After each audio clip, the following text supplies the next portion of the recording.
નમસ્કાર મિત્રો, police constable Gujarat police કોન્સ્ટેબલની તૈયારી કરતા મિત્રો માટે ખાસ આજ મહત્વનો વિડીયો લાવ્યા છીએ. 2012થી મહત્વના પ્રશ્નો કયા કયા પૂછાયેલા છે એના ઉપર આપણે થોડી જોશું. તો એની અંદર વર્ષ 2012ની અંદર ગુજરાતના રાજ્યની રાજધાની કઈ છે તો એ પ્રશ્ન પૂછવાનો હતો.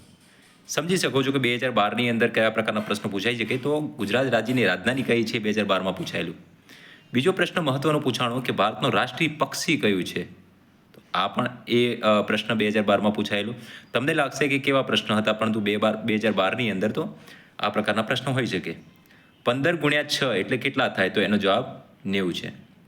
હવે આપણે 2015ની અંદર આવીએ તો કે 2015ની અંદર કેવા પ્રશ્ન પૂછાયેલા હતા પોલીસ કોન્સ્ટેબલમાં. તો પ્રશ્ન હતો કે સરદાર સરોવર ડેમ કયા નદી પર આવેલ છે, તો એનો જવાબ છે નર્મદા નદી. નેક્સ્ટ પ્રશ્ન છે કે ભારતનું બંધારણ ક્યારે અમલમાં આવ્યું, તો એનો જવાબ છે 26મી જાન્યુઆરી 1950ને.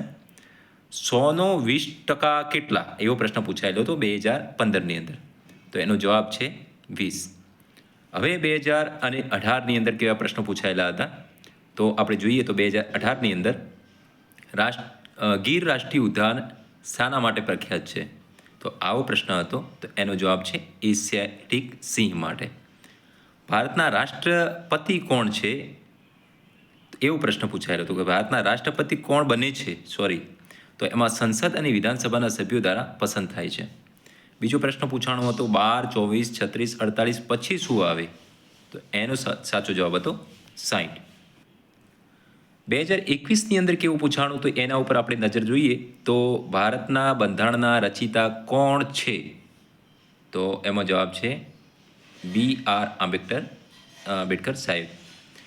પ્રશ્ન છે કે સાબરમતી આશ્રમ કયા શહેરમાં આવેલ છે. સાબરમતી આશ્રમ કયા શહેરમાં આવેલ છે, એનો જવાબ છે અમદાવાદ.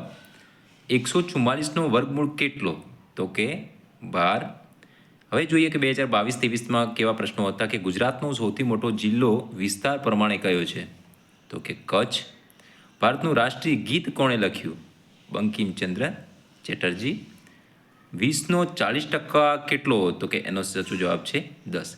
તો મિત્રો જોયું આપણે 2012થી 2022-23 સુધીમાં મોસ્ટલી બેઝિક લેવલના પ્રશ્નો આની અંદર પૂછાયેલા હતા.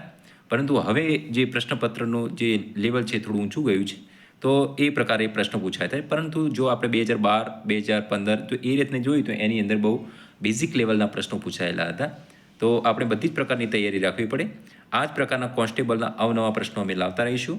તો ચેનલને સબસ્ક્રાઇબ કરવાનું ન ભૂલતા, શેર કરવાનું ભૂલતા અને લાઇક કરવાનું ન ભૂલતા, જેથી કરીને અમે આ પ્રકારના અવનવા અપડેટ વિડીયો આપના સુધી લાવતા રહીશું. નમસ્કાર.